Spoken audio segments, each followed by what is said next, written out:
WrestleMania 38-ൽ Roman Reigns 2 ചാമ്പ്യൻഷിപ്പുമായിട്ട് നിൽക്കുന്ന ഈ ഒരു സീൻ നിങ്ങൾക്ക് എല്ലാവർക്കും ഓർമ്മയുണ്ടായിരിക്കും. എന്നാൽ ഇതിലേക്ക് നയിച്ചിട്ടുണ്ടായിരുന്ന കഥ എന്താണ് എന്നുള്ളത് നിങ്ങൾക്ക് ഓർമ്മയുണ്ടോ? റോമൻ റെയിൻസ് എങ്ങനെയാണ് ഡബിൾ ചാമ്പ്യൻ ആയത് എന്നുള്ളത് നിങ്ങൾക്ക് ഓർമ്മയുണ്ടോ? ആ ഒരു ചാമ്പ്യൻഷിപ്പ് ഒരുമിപ്പിച്ചിട്ടായിരുന്നു ഇപ്പോൾ കാണുന്ന അൺഡിസ്പ്യൂട്ടഡ് WWE ചാമ്പ്യൻഷിപ്പ് ക്രിയേറ്റ് ചെയ്തിട്ടുണ്ടായിരുന്നത്. റോമൻ റെയിൻസിന്റെ ഏറ്റവും പീക്ക് ടൈമുകളിൽ ഒന്നായിട്ടുണ്ടായിരുന്ന റസൽമേനിയ 38ന്റെ കഥയാണ് നമ്മൾ ഇന്ന് നോക്കാൻ വേണ്ടി പോകുന്നത്. Welcome to Saturday night story. നിങ്ങൾ ഇതുവരെ വീഡിയോ ലൈക്ക് ചെയ്തിട്ടില്ലെങ്കിൽ വീഡിയോ ഇഷ്ടപ്പെടുകയാണെങ്കിൽ ലൈക്ക് ചെയ്തേക്കണേ.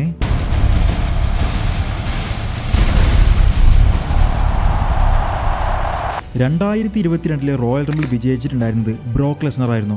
അദ്ദേഹം വിജയിച്ചു കഴിഞ്ഞതിന് ശേഷം വീണ്ടും WWE ചാമ്പ്യൻഷിപ്പ് ബ്രോക്കിന്റെ കയ്യിലേക്ക് എത്തിപ്പെടുകയുണ്ടായി. അങ്ങനെ WWE ചാമ്പ്യനായിട്ട് ബ്രോക്ക് ലെസ്നർ റോ ബ്രാൻഡിലേക്ക് വന്നു. അദ്ദേഹം വന്ന് സംസാരിക്കുന്നതിന്റെ ഇടയിൽ തന്നെ പോൾ ഹെയ്മാൻ ഇന്റർഫിയർ ചെയ്യുകയുണ്ടായി. ഹെയ്മാൻ വന്നുകൊണ്ട് ടൈറ്റിൽ വേഴ്സസ് ടൈറ്റിൽ മാച്ചാണ് റസൽമേനിയയിൽ നടക്കാൻ വേണ്ടി പോകുന്നത്. പക്ഷേ ഈ ഒരു ടൈറ്റിൽ നീ അതിന് മുൻപേ തന്നെ ഡിഫെൻഡ് ചെയ്യേണ്ടിയിരിക്കുന്നു. അതുകൊണ്ട് റസൽമേനിയയിലേക്ക് നീ വരുന്നത് വേൾഡ് ചാമ്പ്യൻ ആയിട്ടായിരിക്കില്ല എന്നുള്ളത് പോൾ ഹെയ്മാൻ ബ്രോക്കിനോട് പറയുകയുണ്ടായി. പോൾ ഹെയ്മാൻ ഇല്ലാതെ തനിക്ക് ഒരു കുഴപ്പവുമില്ല എന്നുള്ളത് ബ്രോക്ക് ലെസ്നർ തന്നെ പറയുകയുണ്ടായി. അടുത്ത ആഴ്ചയിലെ സ്മാക്ക് ഡൗണിൽ താനും വരുന്നുണ്ട് WWE ചാമ്പ്യനായിട്ടുള്ള തന്നെ ഇൻട്രൊഡ്യൂസ് ചെയ്യാൻ വേണ്ടിയിട്ട് എന്ന് ബ്രോക്ക് പറഞ്ഞു. അങ്ങനെ അടുത്ത സ്മാക്ക് ഡൗൺ ആവുകയുണ്ടായി. റോമൻ റെയിൻസ് ആയിരുന്നു റിംഗിലേക്ക് എത്തിയിട്ടുണ്ടായിരുന്നത്. അദ്ദേഹം വന്നുകൊണ്ട് തന്നെ അക്നോളജ് ചെയ്യാൻ വേണ്ടി പറഞ്ഞു. പോൾ ഹെയ്മാനും ഉസോസും റോമൻ റെയിൻസിന്റെ കൂടെ ഉണ്ടായിരുന്നു. അവരുടെ കോൺട്രാക്ട് സൈനിങ് ആയിരുന്നു ശരിക്കും അവിടെ നടന്നിട്ടുണ്ടായിരുന്നത്. WWEയുടെ റസൽമേനിയയിൽ നടക്കുന്നതിൽ വെച്ച് ഏറ്റവും വലിയ ബിഗസ്റ്റ് സിംഗിൾ മാച്ചാണ് നടക്കാൻ വേണ്ടി പോകുന്നത് എന്നുള്ളതെല്ലാം തന്നെയായിരുന്നു പറഞ്ഞിട്ടുണ്ടായിരുന്നത്. Hulk Hogan versus Andre the ജയന്റിന്റെ മാച്ചിനേക്കാളും സ്റ്റോൺ കോൾഡ് വേഴ്സസ്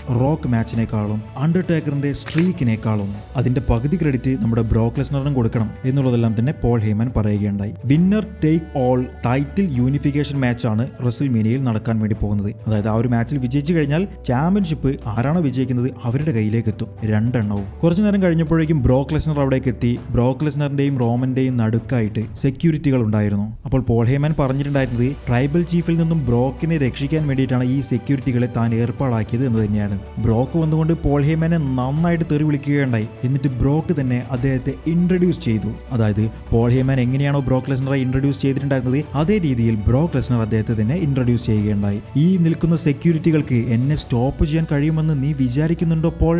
ബ്രോക്ക് ലെസ്നറെ സ്റ്റോപ്പ് ചെയ്യാൻ കഴിയുന്നത് ആകെ ബ്രോക്ക് ലെസ്നറിനും ഈ ഒരു കോൺട്രാക്റ്റിനും മാത്രമാണ്.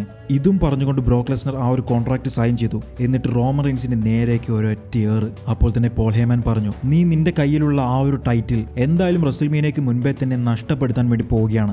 മാഡിസൺ സ്ക്വയർ ഗാർഡനിൽ വെച്ച് നിനക്കൊരു മാച്ച് ഉണ്ടല്ലോ, ആ ഒരു മാച്ചിൽ നീ എന്തായാലും തോൽക്കും. അത് തോറ്റു കഴിഞ്ഞാൽ റസൽമേനിയയിൽ നീ ചാമ്പ്യൻഷിപ്പ് ഇല്ലാതെയായിരിക്കും വരുന്നത്. ഇങ്ങനെ പറഞ്ഞു നിൽക്കുന്ന സമയത്ത് റോമൻ റെയിൻസും കോൺട്രാക്ട് സൈൻ ചെയ്യുകയുണ്ടായി. റോമൻ പറഞ്ഞിട്ടുണ്ടായിരുന്നത്, അത് എന്റെ ടൈറ്റിലാണ്, ഇത് എന്റെ റിംഗ് ആണ്, ഇത് എന്റെ ഷോ ആണ്, ഇതെല്ലാം തന്നെ എന്റെ ആളുകളാണ്, ഈ കമന്ററി ടേബിളിൽ ഇരിക്കുന്നവരെല്ലാവരും തന്നെ എന്റേതാണ്. അങ്ങനെ തന്റേതാണ് എന്നുള്ളത് ഒരുപാട് തവണ പറഞ്ഞതിന് ശേഷം ഏറ്റവും അവസാനം റോമൻ പറഞ്ഞിട്ടുണ്ടായിരുന്നത്, റിംഗിൽ നിന്നും പുറത്തിറങ്ങിയതിനു ശേഷം ഈ റിംഗിൽ നിൽക്കുന്ന സെക്യൂരിറ്റികളും എന്റേതാണ് എന്നാണ്. അതായത് ഈ നിൽക്കുന്ന സെക്യൂരിറ്റികൾ മുഴുവൻ റോമൻ റെയിൻസ് ബ്രോക്ക് ലെസ്നറെ അറ്റാക്ക് ചെയ്യാൻ വേണ്ടിയിട്ട് ഏർപ്പാടാക്കിയിട്ടുണ്ടായിരുന്നവരായിരുന്നു. പക്ഷെ ബ്രോക്കിന്റെ മുമ്പിലാണ് ഇവരെല്ലാവരും തന്നെ വന്ന് പെട്ടിട്ടുണ്ടായിരുന്നത്. ഈ സെക്യൂരിറ്റികളെ എല്ലാം തന്നെ എടുത്തെറിഞ്ഞ് അടിച്ചു പൊളിച്ചിട്ടുണ്ടായിരുന്നു ബ്രോക്ക് ലെസ്നർ. ടേബിളെല്ലാം തന്നെ എടുത്ത് സെക്യൂരിറ്റികളുടെ മുകളിലേക്ക് എറിയുന്നതും സെക്യൂരിറ്റികളെ F5 ചെയ്യുന്നതും സൂപ്ലക്സ് ചെയ്യുന്നതും എല്ലാം തന്നെ നമ്മൾ കണ്ടു. ഇതെല്ലാം തന്നെ നോക്കി നിന്നിട്ടുണ്ടായിരുന്ന റോമൻ റെയിൻസിന്റെ മുഖത്ത് ഒരു പേടിയും വന്നിട്ടുണ്ടായിരുന്നു. അങ്ങനെ അടുത്ത സ്മാക്ക് ഡൗൺ ആയി. റോമൻ റെയിൻസ് തന്നെ വന്നു. റോമൻ പറഞ്ഞിട്ടുണ്ടായിരുന്നത്, ബ്രോക്കിനെ തനിക്ക് റസൽമേനിയയിൽ തന്നെ വേണം.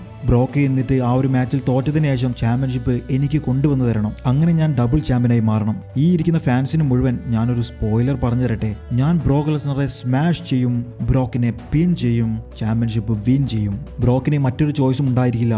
റസൽമേനിയയിൽ തന്നെ അക്നോളജ് ചെയ്യുക എന്നുള്ളത് മാത്രമാണ് ബ്രോക്കിനുള്ള ഒരേ ഒരു പോംവഴി. അങ്ങനെ മാഡിസൺ സ്ക്വയർ ഗാർഡനിലെ ആ ഒരു ഇവന്റിൽ ഏറ്റവും അവസാനം ബ്രോക്ക് ലെസ്നർ വിജയിച്ച് നിൽക്കുന്ന സമയത്ത് റോമൻ റെയിൻസ് ഇന്റർഫിയർ ചെയ്ത് വരികയുണ്ടായി. റോമൻ ബ്രോക്ക് ലെസ്നറെ സൂപ്പർമാൻ പഞ്ച് ചെയ്തു. പക്ഷേ ബ്രോക്ക് റോമനെ സൂപ്ലക്സ് സിറ്റി 2 തവണ ചെയ്യുകയുണ്ടായി. ഉസോസ് വന്നപ്പോഴേക്കും ഉസോസിനും കിട്ടി സൂപ്ലക്സ് സിറ്റി. പോൾ ഹെയ്മാൻ ഒരു ചെയർ എടുത്തുകൊണ്ട് ബ്രോക്ക് ലെസ്നറെ അറ്റാക്ക് ചെയ്യാൻ വേണ്ടി കാത്തിരിക്കുകയായിരുന്നു. പക്ഷെ അപ്പോൾ തന്നെ ബ്രോക്ക് പോൾ ഹെയ്മാനെ കാണുകയുണ്ടായി. ഹെയ്മാൻ കരഞ്ഞുകൊണ്ട് പറഞ്ഞു, ഐ ലവ് യു ബ്രോക്ക്. പക്ഷെ പോൾ ഹെയ്മാന്റെ തല പിടിച്ച് വെച്ച് ബ്രോക്ക് ലെസ്നർ ഉടയ്ക്കാൻ വേണ്ടി പോയി. ആ ഒരു സമയം മുതലെടുത്തുകൊണ്ട് റോമൻ റെയിൻസ് ചെയർ അറ്റാക്കുകൾ നടത്തുകയുണ്ടായി ബ്രോക്ക് ലെസ്നറിന്റെ മേൽ. തുടരെ ചെയർ ഉപയോഗിച്ച് അടിച്ചുകൊണ്ടേയിരുന്നു. പിന്നെ സ്റ്റീൽ സ്റ്റെപ്പുകൾ കൊണ്ടുവന്ന് അതുകൊണ്ടും അറ്റാക്ക് ചെയ്യാൻ നോക്കുകയുണ്ടായി. ബ്രോക്കിന്റെ മുഖം മുഴുവൻ ചോര കൊണ്ട് പൊതിയുകയുണ്ടായി. ആ സ്റ്റീൽ സ്റ്റെപ്പിന്റെ മുകളിലേക്ക് റോമൻ റെയിൻസ് ബ്രോക്ക് ലെസ്നറെ റോക്ക് ബോട്ടം ചെയ്യുകയുണ്ടായി. ഫാൻസ് മുഴുവൻ റോമനെ കൂവി വിളിക്കുകയായിരുന്നു. ബ്രോക്ക് ലെസ്നറിന്റെ മുകളിൽ 2 ചാമ്പ്യൻഷിപ്പും പിടിച്ചുകൊണ്ട് റോമൻ റെയിൻസിന്റെ ഒരു നൃത്തമുണ്ട്. യാ മോനെ, വില്ലനാണ് എന്നുണ്ടെങ്കിലും ഫാൻസിന് മുഴുവൻ ആരാധന തോന്നുന്ന വില്ലൻ അതായിരുന്നു റോമൻ റെയിൻസ്. അങ്ങനെ അടുത്ത സ്മാക്ഡൗൺ ആയി ബ്രോക്ക് ലെസ്നർ ആയിരുന്നു റിങ്ങിലേക്ക് വന്നിട്ടുണ്ടായിരുന്നത്. ബ്രോക്കിന്റെ മുഖത്ത് അടി കിട്ടിയതിന്റെ, ചോര വന്നതിന്റെ, പൊട്ടിപ്പൊളിഞ്ഞതിന്റെ ഒരു പാടുണ്ടായിരുന്നു. എനിക്ക് ഇനി റസൽമേനിയ ഒന്നും നോക്കണ്ട, എനിക്ക് ഈ ടൈറ്റിലും ഒന്നും നോക്കണ്ട, എനിക്ക് വേണ്ടത് റോമൻ റെയിൻസിന്റെ ബ്ലഡ് ആണ് എന്ന് പറഞ്ഞുകൊണ്ട് ആ ഒരു ചാമ്പ്യൻഷിപ്പ് എടുത്തുകൊണ്ട് ബ്രോക്ക് ലെസ്നർ വലിച്ചെറിയുകയുണ്ടായി. അപ്പോൾ തന്നെ പോൾ ഹേമൻ വന്നു. നീ ചൂടാവല്ലേ മോനെ, ഞാൻ പറയുന്നത് കേൾക്ക്.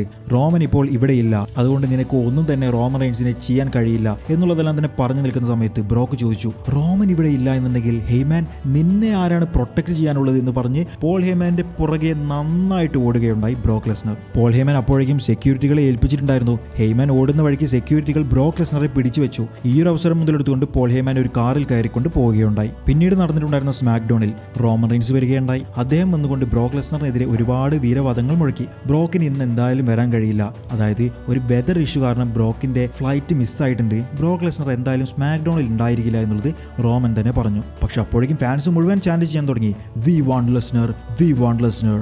ബ്രോക്കിന് തന്നെ പേടിയാണ്, ഞാനിപ്പോൾ ഗോഡ് മോഡിലാണ് നിൽക്കുന്നത്. അപ്പോൾ തന്നെ പോൾ ഹേമാൻ ഇന്റർഫിയർ ചെയ്യാൻ വേണ്ടി നോക്കുന്നുണ്ടായിരുന്നു. ട്രൈബൽ ചീഫ്, എനിക്കൊരു കാര്യം പറയാനുണ്ട് എന്നുള്ള രീതിയിലെല്ലാം തന്നെ. പക്ഷേ റോമൻ റെയിൻസ് അതിനൊന്നും തന്നെ സമ്മതിച്ചില്ല. റോമൻ റെയിൻസ് ഭയങ്കര ദേഷ്യപ്പെട്ടുകൊണ്ട്, ഞാൻ ഇവിടെ സംസാരിക്കുന്നത് കണ്ടില്ലേ, അത് കഴിഞ്ഞതിന് ശേഷം നീ പറഞ്ഞാൽ മതി എന്നുള്ള രീതിയിൽ പോൾ ഹേമാനോട് തട്ടിക്കയറി. ഏറ്റവും അവസാനം പോൾ ഹേമാൻ എങ്ങനെയൊക്കെയോ ആ ഒരു കാര്യം പറഞ്ഞു. അദ്ദേഹം ഇവിടെ എത്തിയിട്ടുണ്ട്, അതെ ബ്രോക്ക് ലെസ്നർ ഇവിടെ എത്തിയിട്ടുണ്ട്, അദ്ദേഹം ഇങ്ങോട്ട് റിങ്ങിലേക്ക് വന്നുകൊണ്ടിരിക്കുകയാണ്, ഇനി എന്താണ് നമുക്ക് ചെയ്യാൻ വേണ്ടി പറ്റുക? അപ്പോൾ റോമൻ റെയിൻസ് പറഞ്ഞിട്ടുണ്ടായിരുന്നത്, നീ ഇതെല്ലാം തന്നെ പൂട്ടിക്കെട്ടി എങ്ങനെയാണെന്ന് വെച്ചാൽ വന്നോ, ഞാനിപ്പോൾ ഇറങ്ങി പോവുകയാണ് എന്ന് പറഞ്ഞുകൊണ്ട് റോമൻ റെയിൻസ് റിങ്ങിൽ നിന്നും ഇറങ്ങി പോവുകയുണ്ടായി പേടിച്ചുകൊണ്ട്. റോമൻ കാറിൽ കയറി, ഉസോസും കൂടി ഉണ്ടായിരുന്നു. അപ്പോൾ അതാ വരുന്നു ബ്രോക്ക് ലെസ്നർ ഒരു ഫോക്ക് ലിഫ്റ്റും കൊണ്ട് ആ കാറിന് കൊണ്ടുപോയി ഒരൊറ്റ ഇടി. റോമൻ റെയിൻസിന്റെ കാറ് പൊളിഞ്ഞു പോയി. പിന്നെ ബ്രോക്ക് ഈ ഒരു കാറ് ഇടിച്ചിട്ടു മറിച്ചിട്ടു തെറിപ്പിച്ചു. റോമൻ അപ്പോഴേക്കും വേറെ കാറിൽ കയറാൻ വേണ്ടി ഓടുകയുണ്ടായി. ബ്രോക്കും പുറകെ തന്നെ പിടിച്ചു, എല്ലാം പിടിച്ചു. പക്ഷെ ഒന്നും തന്നെ കയ്യിൽ കിട്ടിയില്ല. ഏറ്റവും അവസാനം കിട്ടിയിട്ടുണ്ടായിരുന്നത് റോമന്റെ കാറിന്റെ ഡോർ മാത്രമായിരുന്നു. അതും പിടിച്ചുകൊണ്ട് റിങ്ങിലേക്ക് ബ്രോക്ക് ലെസ്നർ വരികയുണ്ടായി. 2 ആഴ്ചകളിൽ നിന്നെ ഞാൻ കൊന്നിരിക്കും റോമ, ഞാൻ ബ്ലഡിന് വേണ്ടിയിട്ടാണ് വരുന്നത്, നീ ശരിക്കും റെഡി ആയിക്കോ. അങ്ങനെ അടുത്ത ആഴ്ച ബ്രോക്ക് ലെസ്നർ റോമൻ റെയിൻസിന്റെ റൂമിന്റെ പുറത്ത് കാത്തിരിക്കുകയാണ്. ഇന്റർവ്യൂവർ വന്നുകൊണ്ട് എന്തിനാണ് ഇവിടെ നിൽക്കുന്നത് എന്നുള്ളത് ചോദിക്കുകയുണ്ടായി. ബ്രോക്ക് പറഞ്ഞിട്ടുണ്ടായിരുന്നത്, പ്രൊവോക്ക് ചെയ്യാതെ റോമൻ റെയിൻസിനെ അറ്റാക്ക് ചെയ്യരുത് എന്നുള്ളതാണ് എനിക്ക് കിട്ടിയിട്ടുള്ള ഇൻസ്ട്രക്ഷൻ ഉള്ളത്, അതുകൊണ്ട് റോമൻ റെയിൻസിനെ പ്രൊവോക്ക് ചെയ്യാൻ വേണ്ടിയിട്ടാണ് താൻ വന്നിട്ടുള്ളത്. ബ്രോക്ക് ലെസ്നർ റോമന്റെ ലോക്കർ റൂം തുറന്നു, അവിടെ പോയി ഇരുന്നു, ടേബിൾ ചവിട്ടി പൊട്ടിച്ചു. അപ്പോൾ തന്നെ പോൾ ഹേമാനും റോമൻ റെയിൻസും കാറിന്റെ അകത്തു നിന്നും ഒരു കോളിൽ വരികയുണ്ടായി. സ്ക്രീനിലായിരുന്നു വന്നിട്ടുണ്ടായിരുന്നത്.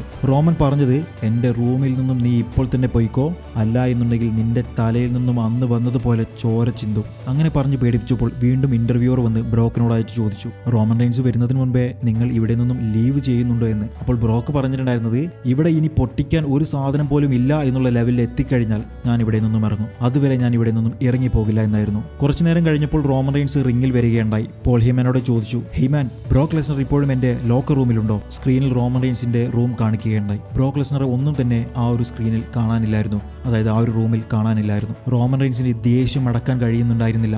എവിടെയാണ് ബ്രോക്ക്? അപ്പോൾ തന്നെ സ്ക്രീനിൽ ബ്രോക്ക് ലെസ്നറിന്റെ മറ്റൊരു ഫുട്ടേജ് കാണിക്കുകയുണ്ടായി. ബ്രോക്ക് ലെസ്നർ ഒരു മഴ ഉപയോഗിച്ചുകൊണ്ട് റോമൻ റെയിൻസിന്റെ കാറിന്റെ അടുത്തായിരുന്നു നിന്നിട്ടുണ്ടായിരുന്നത്. റോമന്റെ കാറ് വെട്ടിപ്പൊളിച്ചു. ആ സമയത്ത് റോമൻ പറയുകയുണ്ടായി, ബ്രോക്ക്, റസൽമേനിയയിൽ വെപ്പൺസ് ഉപയോഗിക്കാൻ കഴിയില്ല എന്നുള്ളത് നിനക്കറിയില്ലേ എന്ന്. അപ്പോൾ തന്നെ ബ്രോക്ക് ലെസ്നർ ആ വെട്ടിപ്പൊളിക്കുന്നത് നിർത്തിക്കൊണ്ട് റിങ്ങിലേക്ക് വരികയുണ്ടായി. ഒരു സ്റ്റീൽ ചെയറും എടുത്തുകൊണ്ട് അനൗൺസർ ടേബിളിന്റെ മുകളിലേക്ക് ബ്രോക്ക് കയറി നിന്നു. സെക്യൂരിറ്റികൾ മുഴുവൻ ബ്രോക്ക് ലെസ്നറെ വലയുകയുണ്ടായി. അവിടെ മുൻപിൽ നിന്നിട്ടുണ്ടായിരുന്ന എല്ലാവരെയും ആ ഒരു ചെയർ ഉപയോഗിച്ച് ബ്രോക്ക് ലെസ്നർ അറ്റാക്ക് ചെയ്തു. ബ്രോക്ക് റിങ്ങിലേക്ക് കയറുന്നതിന് മുൻപേ തന്നെ റോമൻ റെയിൻസും ഉസോസും കൂടി അവിടെ നിന്നും ഓടി രക്ഷപ്പെടുകയുണ്ടായി. ഇവരുടെ പുറകെ ബ്രോക്ക് പോയിട്ടുണ്ടായിരുന്നു എന്നുണ്ടെങ്കിലും ഇവരെ പിടിക്കാൻ കഴിഞ്ഞില്ല. അതുകൊണ്ട് ആ ദേഷ്യം മുഴുവൻ തീർത്തിട്ടുണ്ടായിരുന്നത് സെക്യൂരിറ്റികളുടെ മുകളിൽ മുകളിലേക്കായിരുന്നു. അങ്ങനെ റെസിൽമേനിയ 38 തൊട്ട് മുൻപേ നടന്നിട്ടുണ്ടായിരുന്ന റോ എപ്പിസോഡ്. ബ്രോക്ക് ലെസ്നർ റിംഗിലേക്ക് വന്നുകൊണ്ട് റോമൻ റെയിൻസ്, നീ സൂപ്ലക്സിറ്റി എക്സ്പീരിയൻസ് ചെയ്യാൻ വേണ്ടി പോകുന്നതേയുള്ളൂ. സൂപ്ലക്സിറ്റി മാത്രമല്ല F5 നീ എക്സ്പീരിയൻസ് ചെയ്യും. എനിക്കായിരിക്കും യൂണിഫൈഡ് ചാമ്പ്യൻഷിപ്പ് കിട്ടാൻ വേണ്ടി പോകുന്നത്.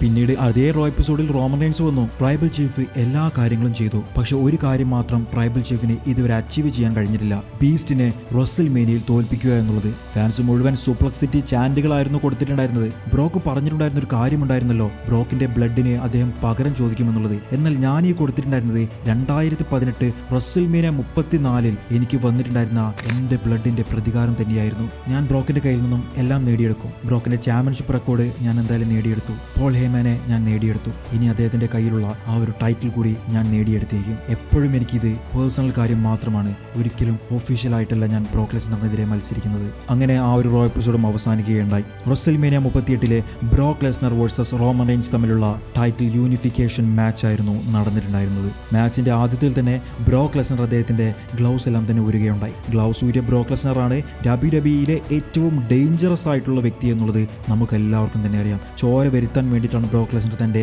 ഗ്ലൗസ് ഊരുക എന്നുള്ളതും നമുക്ക് നന്നായിട്ട് അറിയാം. അങ്ങനെ ബ്രോക്ക് അറ്റാക്ക് ചെയ്ത് സൂപ്ലക്സിറ്റികൾ ചെയ്ത് ഔട്ട്സൈഡിലേക്കൊക്കെ ഇറങ്ങിപ്പോയിട്ട് അവിടെ നിന്നും നന്നായിട്ട് അറ്റാക്ക് ചെയ്യുകയുണ്ടായി. അങ്ങനെ പിന്നീട് പോൾ ഹേമന്റെ പുറകെയായിരുന്നു ബ്രോക്ക് ലെസ്നർ പോയിട്ടുണ്ടായിരുന്നത്. ഇതേ സമയം റോമൻ റെയിൻസ് ബ്രോക്ക് ലെസ്നറിനെ ഒരു സ്പിയർ ചെയ്യുകയുണ്ടായി. ഒരു കൗണ്ട് ഔട്ടിലൂടെ ബ്രോക്ക് ലെസ്നറിനെ തോൽപ്പിക്കാൻ വേണ്ടിയിട്ടായിരുന്നു റോമൻ നോക്കിയിട്ടുണ്ടായിരുന്നത്. പക്ഷേ കൗണ്ട് ഔട്ടിലൂടെ തോൽപ്പിക്കാൻ വേണ്ടിയിട്ട് റോമൻ റെയിൻസിന് കഴിഞ്ഞില്ല. കാരണം ബ്രോക്ക് ലെസ്നർ കൗണ്ട് ആവുന്നതിന് മുൻപേ തന്നെ റിംഗിലേക്ക് കയറി വരികയുണ്ടായി. റിംഗിലേക്ക് എത്തിയിട്ടുണ്ടായിരുന്ന ബ്രോക്കിനെ വീണ്ടും റോമൻ റെയിൻസ് സ്പിയർ ചെയ്തു. ബ്രോക്ക് ലെസ്നർ തോറ്റില്ല. പിന്നെ റോമൻ റെയിൻസിന്റെ സൂപ്പർമാൻ പഞ്ചുകളായിരുന്നു കണ്ടിട്ടുണ്ടായിരുന്നത്. ഒന്നാമത്തെ സൂപ്പർമാൻ പഞ്ച്, രണ്ടാമത്തെ പഞ്ച്, മൂന്നാമത്തെ പഞ്ച് വന്നപ്പോഴേക്കും അതൊരു സൂപ്ലക്സിറ്റി ആയിട്ട് ബ്രോക്ക് ലെസ്നർ തന്നെ കൺവേർട്ട് ചെയ്യുകയുണ്ടായി. എന്നിട്ട് ബ്രോക്ക് ഒരു F5 ചെയ്യാൻ വേണ്ടി ട്രൈ ചെയ്തു. പക്ഷേ റോമൻ റെയിൻസ് അത് കൺവേർട്ട് ചെയ്തുകൊണ്ട് ഒരു സൂപ്പർമാൻ പഞ്ചാക്കി മാറ്റി. റോമന്റെ സ്പിയറിനെ ഒരു F5 ആക്കിയിട്ട് ബ്രോക്ക് ലെസ്നർ മാറ്റുകയുണ്ടായി. പക്ഷേ എന്നിട്ടും റോമൻ റെയിൻസ് തോറ്റില്ല. അങ്ങനെ ആ ഒരു മാച്ചിന്റെ ഏറ്റവും അവസാനം റോമൻ റെയിൻസ് ബ്രോക്ക് ലെസ്നർ ഒരു സ്പിയർ ചെയ്തു. എന്നാൽ ആ ഒരു സ്പിയർ ബ്രോക്കിനെയും കൂട്ടി റഫറിയെയും കൂട്ടിക്കൊണ്ടായിരുന്നു പോയിട്ടുണ്ടായിരുന്നത്. ഈ ഒരു അവസരം മുതലെടുത്തുകൊണ്ട് റോമൻ റെയിൻസ് ഒരു ലോ ബ്ലോ ചെയ്യുകയുണ്ടായി ബ്രോക്ക് ലെസ്നറിനെ. എന്നിട്ട് ചാമ്പ്യൻഷിപ്പും ഉപയോഗിച്ച് ബ്രോക്കിനെ അറ്റാക്ക് ചെയ്തു. പക്ഷേ അവിടെയും ബ്രോക്ക് ലെസ്നർ തോറ്റില്ല. ബ്രോക്കിന്റെ പുറകിൽ നിന്നും ഒരു സ്പിയർ ചെയ്യുകയുണ്ടായി. ബ്രോക്ക് തോറ്റില്ല. വീണ്ടും സ്പിയർ ചെയ്യുകയുണ്ടായി. ബ്രോക്ക് ലെസ്നർ കിമുറ ലോക്ക് എന്ന് പറഞ്ഞിട്ടുള്ള അദ്ദേഹത്തിന്റെ സബ്മിഷൻ ലോക്ക് റോമൻ റെയിൻസിന് മുകളിൽ പരീക്ഷിക്കുകയുണ്ടായി. റോമൻ അപ്പോഴേക്കും ആ ഒരു റോപ്പിൽ പിടിച്ചുകൊണ്ട് ബ്രോക്ക് ലെസ്നറിന് ലോക്ക് വിടേണ്ട അവസ്ഥയിലേക്ക് എത്തി.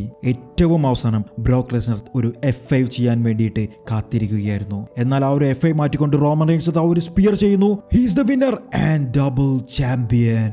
യെസ്, അങ്ങനെ റോമൻ റെയിൻസ് വിജയിച്ചിരിക്കുന്നു. തന്റെ കരിയറിൽ ആദ്യമായിട്ട് പീക്ക് ടൈമിൽ റോമൻ റെയിൻസ് ഡബിൾ ചാമ്പ്യൻ ആയിട്ട് മാറിയിരിക്കുന്നു. അതും ബ്രോക്ക് ലെസ്നറിനെ തോൽപ്പിച്ചുകൊണ്ട്, അതും റെസിൽമേനിയ 38. ശരിക്കും ഈ ഒരു മാച്ച് ഒരുപാട് നേരം വെക്കണം എന്നുള്ളതായിരുന്നു WWE പ്ലാനുകൾ ഉണ്ടായിരുന്നത്. ഈ ഒരു മാച്ചിനിടയ്ക്ക് ഇവരിൽ രണ്ടുപേരിൽ ആർക്കോ ഒരാൾക്ക് ഒരു ചെറിയ ഇഞ്ചുറി പറ്റിയത് കാരണം അവർക്ക് പെട്ടെന്ന് തന്നെ ആ ഒരു മാച്ച് അവസാനിപ്പിക്കേണ്ടി വന്നതുകൊണ്ടാണ് എത്രയും പെട്ടെന്ന് അവർ ഫിനിഷേഴ്സ് എല്ലാം തന്നെ ചെയ്തുകൊണ്ട് ആ ഒരു മാച്ച് അവസാനിപ്പിച്ചിട്ടുണ്ടായിരുന്നത്.